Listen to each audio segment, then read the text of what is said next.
May 17, May 17, 2022. Yesterday, I talked about how a friend of mine and I had similar experiences about people trying to scam others about money that's not theirs. And that friend of mine, Randy Dorsch, had a bit of sad news that she shared on Facebook today. A mutual friend of ours, about same age as mine, passed away. I didn't know she had cancer, but yes, her name was Janet Goh. Uh, her her real name was Lin Chu. She was from China. I knew her as Lin Chu. I always called her Lin Chu, but most people knew her as Jan uh, or Janet. And Brandy shared that news of Lin Chu passing away, and there were a lot of mutual friends expressing their condolences and sadnesses, okay, if that's a word, uh, about her passing, and saying that I'm so sorry for your loss. And it reminded me of a story I wrote in my book, which is called, my book is called Life, It's a Trip, and it's available on Amazon. And in that book, I wrote a story titled There Is No Loss in the Divine Mind. And it's a story about how a loss, a wallet that I lost that showed up out of the blue 6 months later, 10 miles down the road from where I had lost, intact, with nothing missing out of it, not even a single dollar cash was missing from the wallet. And it showed up barely, literally hours before my younger brother passed away.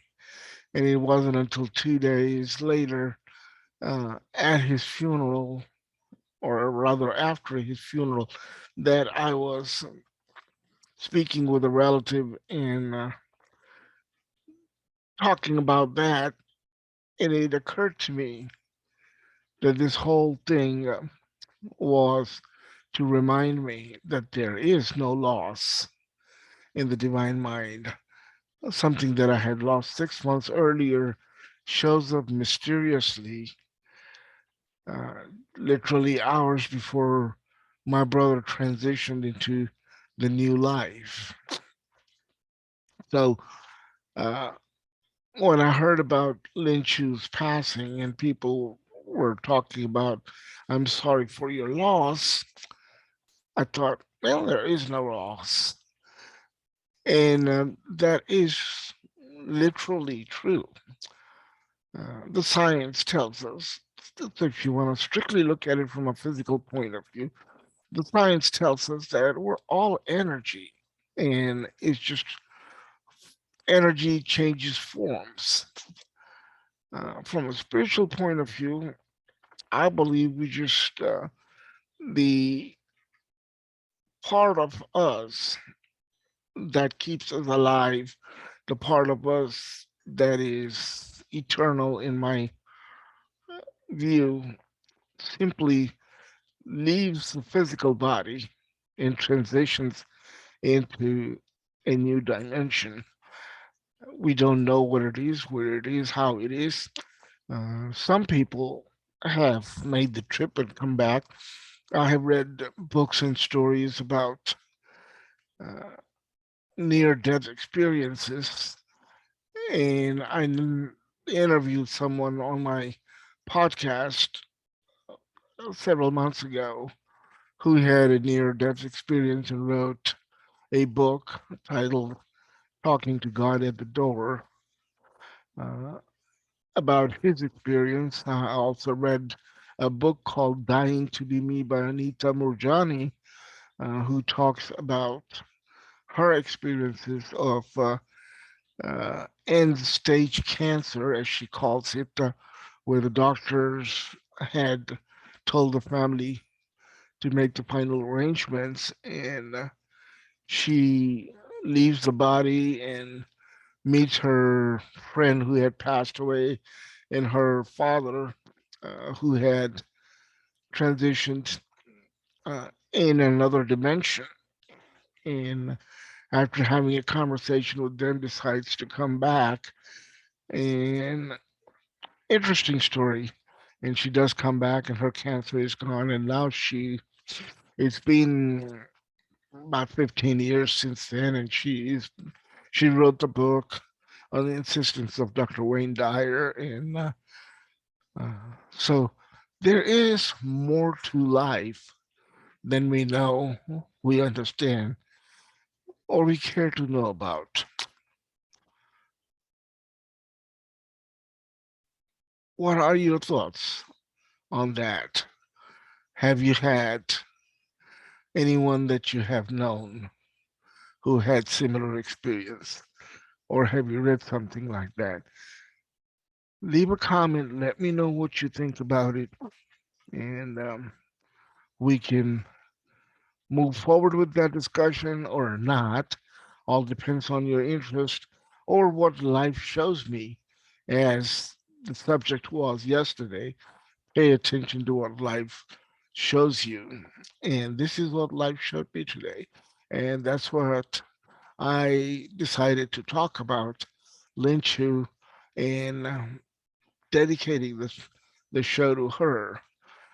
Even though my last encounter with Lin Chu was kind of confor, confrontational, and I did not have a good experience about that. It left me with a sour taste, but that's here and there.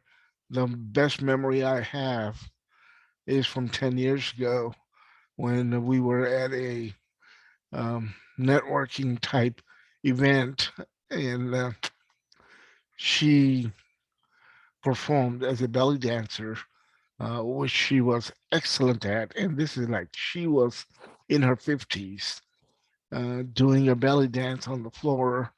And I tend to sway to music whenever there's good music played. And she grabbed me by hand and dragged me onto the floor, which was her stage.